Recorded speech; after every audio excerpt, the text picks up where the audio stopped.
Pak Sigit, koreksi saya kalau saya salah ya, sampai dengan saat ini DKI Jakarta terutama Bapak tercatat sebagai kota dengan kualitas udara dan polusi kota terburuk ketiga di dunia, di bawah Baghdad, Irak, dan Doha, serta Qatar begitu. Pandangan Bapak bagaimana? Jadi barangkali ini juga kita harus literasi data, fact check itu juga harus perlu dilakukan. Dibenerin. Karena ya itu kan satu sumber yang tadi tidak ber-SNI. Ada sumber lain sebetulnya di IUCN itu yang barangkali datanya akan lebih banyak karena dia datanya jauh lebih banyak. Yang sebetulnya pada setiap saat pun Jakarta itu tidak selalu kota buruk.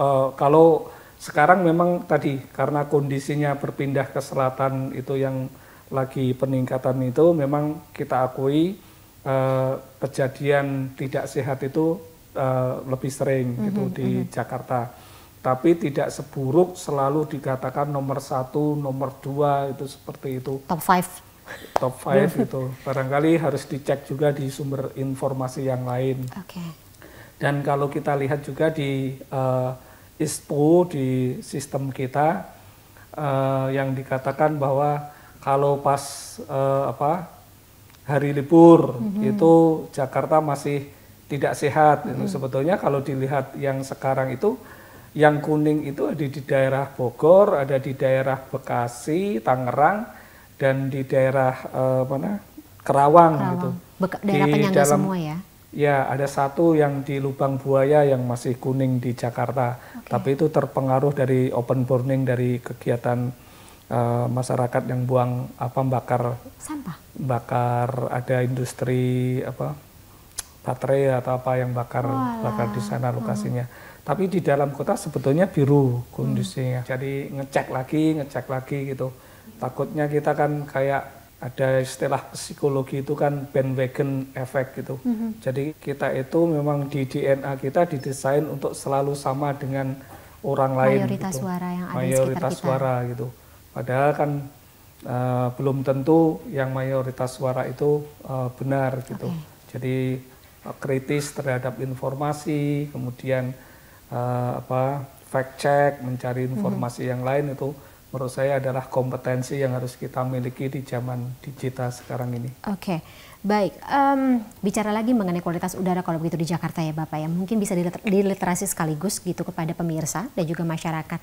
Kalau kita mau ngecek Bapak, lewat maksudnya secara individu, lewat aplikasi di handphone atau mungkin dengan aplikasi yang lain Bapak, ada cara yang paling sahih itu bagaimana gitu, di lokasinya seperti apa atau menggunakan alat yang seperti apa begitu Pak? Jadi kita sudah punya sistem informasi yang tersedia di Play Store sebetulnya. ISPONet itu bisa di download di Play Store Android.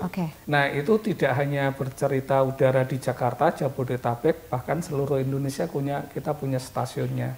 Kemudian teman-teman di DKI punya Jaki dari Pemprov gitu. Mungkin bisa dicari dengan kata petunjuk Jaki itu bisa di download gitu.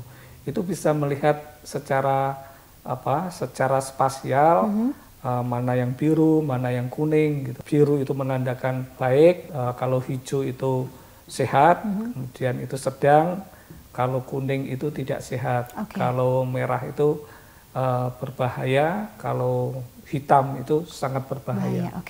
Nah, berarti misalnya saya ingin mengecek, saya harus berdiri di mana Pak? Kira-kira mungkin ada kontur, ada lokasi atau tanah? Enggak, itu aplikasi dari aja. 14 stasiun yang ada di DKI. Di mana saja kita bisa ngecek berarti? Bisa. Berarti dari aplikasi. Yang paling terdekat dengan stasiun tersebut juga akan lebih sahih? Dari aplikasi langsung bisa ini.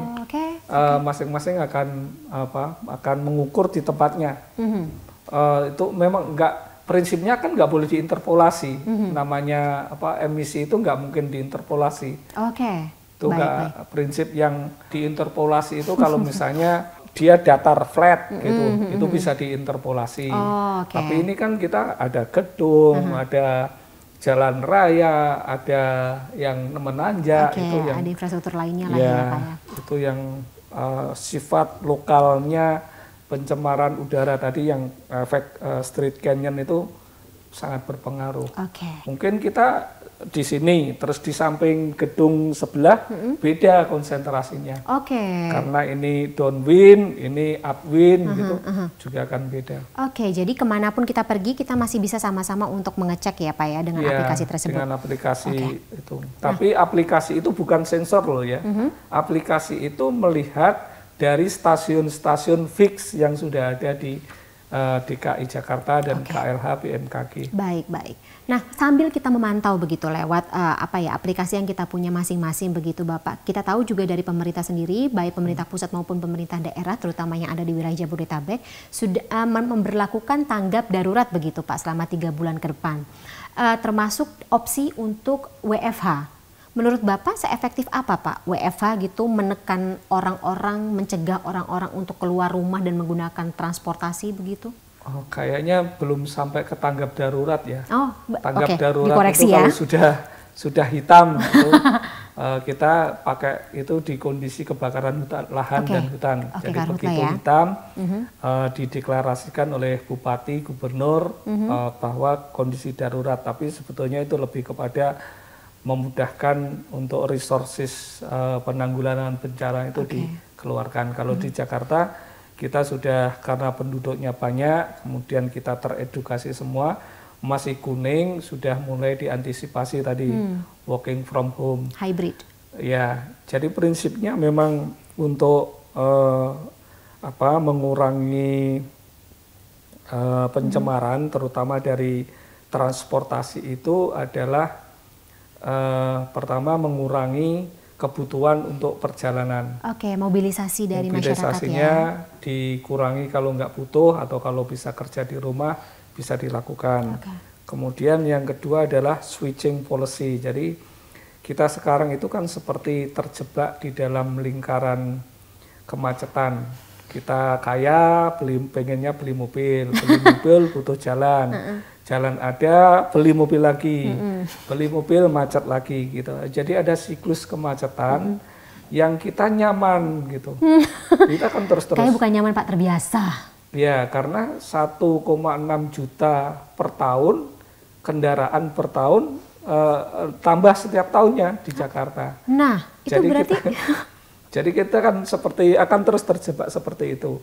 Sehingga kita harus berubah menjadi sustainable. Nah, di prinsipnya transportasi yang berkelanjutan itu kan hierarkinya bukan lagi menyediakan infrastruktur atau memudahkan kendaraan pribadi. Tapi orang yang harus dihormati pertama kali adalah pejalan kaki, diutamakan itu fasilitasnya. Yang kedua adalah sepeda. Kendaraan umum, baru yang terakhir adalah mobil pribadi. Jadi mobil pribadi tidak dilarang, cuma dia hierarkinya ada di bawah, sehingga pengembangan fasilitasnya seharusnya adalah lebih diutamakan pejalan kaki, diutamakan pesepeda, kendaraan umum dibanding fasilitas di Beijing misalnya, di yang sumber bergerak ini di Bangkok. Bangkok. Jadi teknologi kendaraan bersih itu harus pakai Euro 4 ke atas, Euro 6 dan lain sebagainya. Kan kita sudah melakukan juga. Yang kedua adalah memastikan semua kendaraan itu sesuai dengan speknya. Jadi harus dipelihara, dirawat itu. Nah, dengan uji emisi.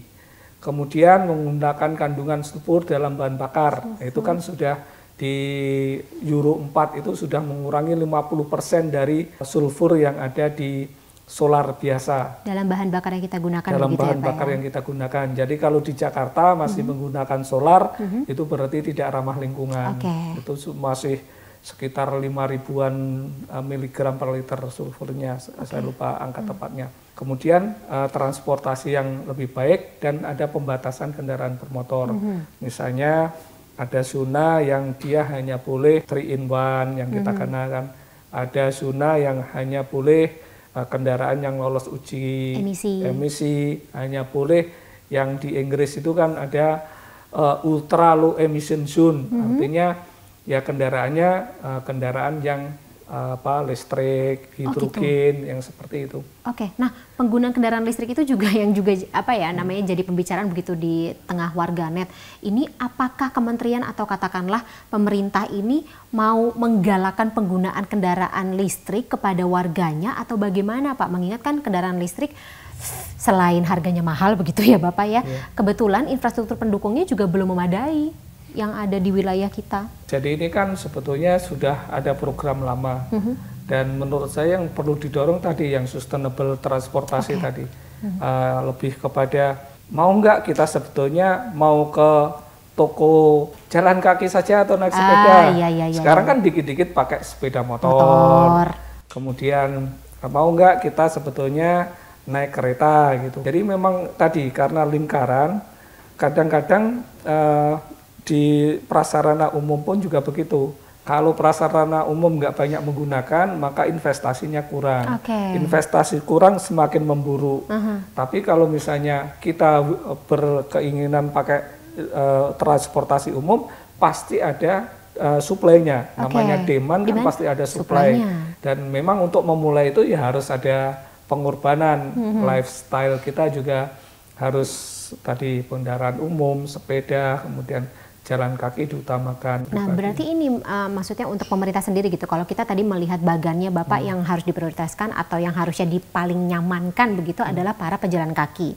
Maka jalan-jalanannya harus ramah pejalan kaki begitu kan Pak ya. Dan mungkin kalau misalnya pengguna sepeda, jalur-jalurnya juga harus diperbaiki ya, diperbagus. Mungkin seperti di Netherlands begitu ya. Bermimpi boleh dong Pak ya. Punya punya Belanda, Jepang gitu kan. Punya target boleh ya Pak ya.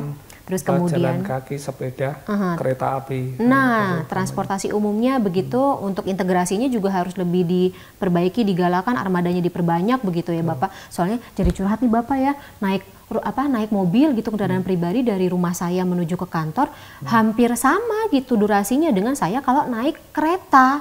Jadi kan itu maksudnya menjadi catatan sendiri gitu, nggak apa-apa ya curhat ya, mungkin bisa menjadi sebuah pertimbangan sendiri untuk mencari solusi begitu ya Bapak.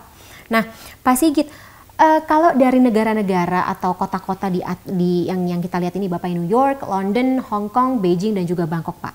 Kira-kira solusi yang sudah mereka terapkan, yang paling viable untuk kita lakukan, ini yang mana Pak?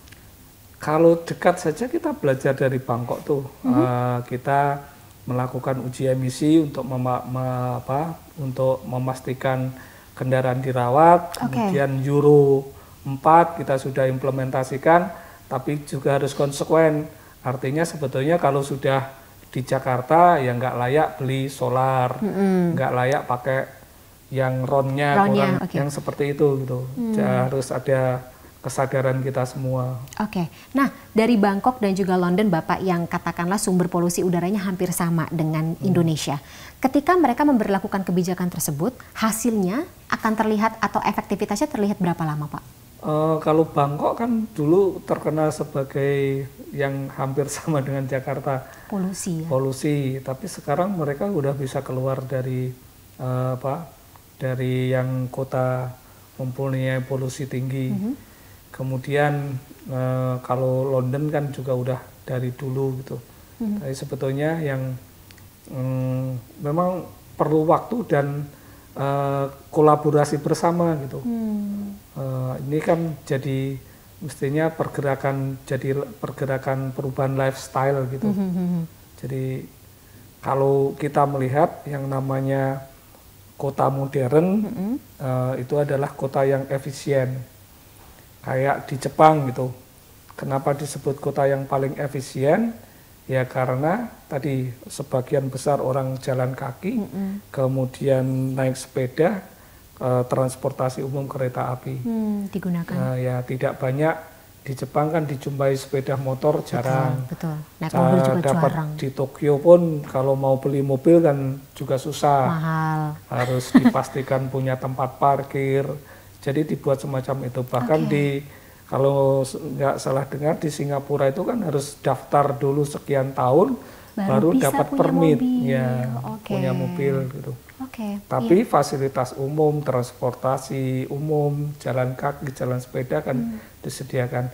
Di DKI sebetulnya juga sudah mulai disediakan kan, jalan pedestriannya udah mulai bagus, jalur sepeda juga sudah ada gitu. Kemudian cuma kan yang memanfaatkan belum banyak gitu, karena masih banyak yang lebih memilih yang kendaraan pribadi. Oke, jadi ya nggak bisa hanya kebijakannya saja begitu yang Pak ditelurkan ya, tapi juga butuh kerjasama dari berbagai pihak, termasuk dari warganya sendiri ya Pak yang menikmati kualitas udara tersebut. Bapak, saya ingin ingin gali lagi mungkin dari perspektif Pak Sigit dan juga kementerian terkait dengan seberapa penting mungkin partisipasi dari warga ini, dan kira-kira kita bisa menggunakan sarana atau medium apa untuk menarik perhatian mereka supaya turut serta berpartisipasi tersebut. Tapi di segmen berikut ya Bapak ya. Pemirsa One on One masih akan segera kembali setelah jeda berikut, tetaplah bersama kami.